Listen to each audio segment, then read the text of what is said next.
அஸ்ஸலாமு அலைக்கும். மார்னிங்கே பார்த்தீங்கன்னா, மாட்டுப்பால் தான் காய்ச்சிட்டு இருந்தேன். ஆனா தெரிஞ்சிருச்சு அன்எக்ஸ்பெக்டடா. ஸோ அத வச்சு என்னடா பண்றதுன்னு யோசிச்சுட்டு இருக்கும்போது, பன்னீர் மேக் பண்ணிரலான்னு ஒரு ஒயிட் கிளாத்ல அத ஸ்டெயின் பண்ணி எடுத்துக்கிட்டேன். எடுத்துக்கிட்டு மறுபடியும் அத கோல்டு வாட்டர் போட்டு வாஷ் பண்ணிட்டு, நல்லா ஒரு ஒயிட் கிளாத்ல கட்டி ஒரு 2 மணி நேரத்துக்கு ரெஸ்ட் விட்டுட்டு, அது மேல இந்த மாரி வெயிட் வச்சு செட் பண்ணிருங்க. ஃபர்ஸ்ட் டைம் வந்து நான் பன்னீர் மேக் பண்றேன். ஸோ ஒரு 3 மணி நேரம் கழிச்சு பார்த்தீங்கன்னா, நமக்கு பன்னீர் செட் ஆயிடுச்சு. அத வந்து ஒரு பாக்ஸ்ல போட்டு ஃப்ரிட்ஜ்ல ஸ்டோர் பண்ணிட்டேன். ஸோ அத நைட்டு எடுத்து பன்னீர் புரிச்சி தான் நான் இன்னைக்கு ப்ரிப்பேர் பண்ண போறேன். நல்லா சாஃப்டாக இருந்தது பன்னீர். நான் அந்த மாதிரி வரும்னு நினச்சி கூட பார்க்கல.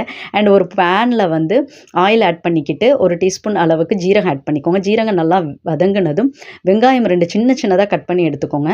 அண்ட் அதையும் நல்லா வதக்கி விட்டுருங்க. அது கூட வந்து 1 டீஸ்பூன் அளவுக்கு இஞ்சி பூண்டு பேஸ்ட்டு அண்ட் தக்காளி 1 சீடெல்லாம் ரிமூவ் பண்ணிவிட்டு ஆட் பண்ணியிருக்கிறேன். ஸோ எல்லாத்தையும் நல்லா மிக்ஸ் பண்ணி விட்டுருங்க. அது கூட வந்து மசாலாலாம் ஆட் பண்ணிக்கலாம். ஆக்சுவலி மசாலா எல்லாமே நான் கீழே கேப்ஷனில் கொடுக்குறேன், செக் பண்ணி பார்த்துக்கோங்க. காரத்துக்கு தகுந்த மாதிரி மிளகாய் தூள் ஆட் பண்ணிக்கோங்க. அண்ட் உப்பும் வந்து இது கூட ஆட் பண்ணிக்கோங்க. நம்ம எடுத்து வச்சிருக்க பன்னீரை வந்து இதில் ஆட் பண்ணிக்கலாம். பன்னீரை வந்து ஸ்க்ரம்பிள் பண்ணி வந்து ஆட் பண்ணிக்கோங்க உதிரி உதிரியாக. ஸோ ஆட் பண்ணிவிட்டு ஒரு 2 நிமிஷத்துக்கு வதக்கி விடுங்க. ரொம்ப நேரம் வதக்கி விடாதீங்க. ஸோ 2 நிமிஷம் வதக்கி விட்டுட்டு ஸ்டவ்வை ஆஃப் பண்ணிவிட்டு ஹாஃப் லெமன் போல் நான் குயிஸ் பண்ணி எடுத்துக்கிட்டேன். அண்ட் அது கூட வந்து ஃபைனலாக சாப் பண்ண கொரியண்டர் லீவ்ஸ். அவ்வளோதான், நம்மளோட பன்னீர் புரிச் ரெடி ஆகிடுச்சு. கண்டிப்பாக உங்கள் வீட்டில் வந்து ட்ரை பண்ணி பாருங்கள். ட்ரை பண்ணி பார்த்துட்டு கமெண்ட் செக்ஷனில் சொல்லுங்கள். அண்ட் சப்பாத்தியோடு சாப்பிடும்போது அவ்வளோ டேஸ்ட்டாக இருந்தது. இந்த மாதிரி கண்டென்ட் வேணும்னா ரிஷா ஸ்டஃபை மறக்காமல் ஃபாலோ அண்ட் சப்ஸ்கிரைப் பண்ணிக்கோங்க. பாய்.